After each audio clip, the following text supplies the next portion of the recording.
अस्सलामुअलैकुम नाज़रीन ग्रामी। बेटी अल्लाह की रहमत होती है। वो 4 भाइयों की इकलौती बहन थी जिसकी मैं आपको कहानी सुनाने वाला हूँ। बाप मजदूर था, भाई भी मजदूर थे। भाइयों ने मिलकर उसकी शादी एक मजदूर के साथ कर दी। एक बात पर यकीन कर लें, औरत सरापा रहमत है। माँ की सूरत, बीवी की सूरत, बहन की सूरत, बेटी की सूरत। बात है आपकी नीयत की। अगर आपकी नीयत नेक है तो आप उस रहमत के हकदार बन जाएंगे, और अगर आपकी नीयत में फतूर है तो सरापा रहमत तो क्या, रहमत खुदाबंदी भी आपसे रूठ जाएगी। खैर, इस मजदूर की नीयत नेक थी। बीवी की सूरत में वो हर किस्म की रहमत का हकदार बन बैठा। उसे बैरून मुल्क जाने का मौका मिला। कदम मजबूत होते ही उसने अपनी बीवी को भी अपने पास बुला लिया। गरीब की बेटी खुशहाल हो चुकी थी। अब उसकी ज़िंदगी का हर दिन यौम ईद था तो हर रात शब बरात थी। मगर इस आलम में भी वो अपने अब्बू और भाइयों को परदेश में 2 बरस गुजर चुके थे। एक दिन उसे अपने अब्बू और भाइयों की याद ने तड़पाया। शोहर ने उसकी ख्वाहिश का एहतराम किया। अब वो वतन वापस लौट रही थी।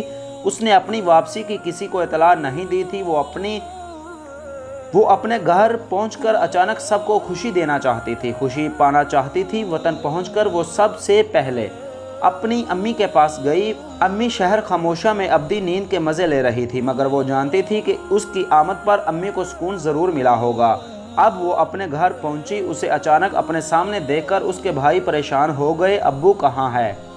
उसने सवाल पूछा। उस सवाल का जवाब देना तमाम भाइयों के लिए मुश्किल हो रहा था।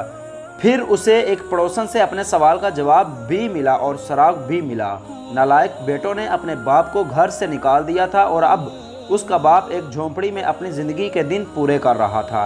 वो अपने बाप के पास पहुंची। उसका बाप मजबूत एहसाब का मालिक था, मगर अपनी बेटी की एक बात सुनकर वो रो पड़ा। चले अबू, अब आप मेरे साथ रहेंगे।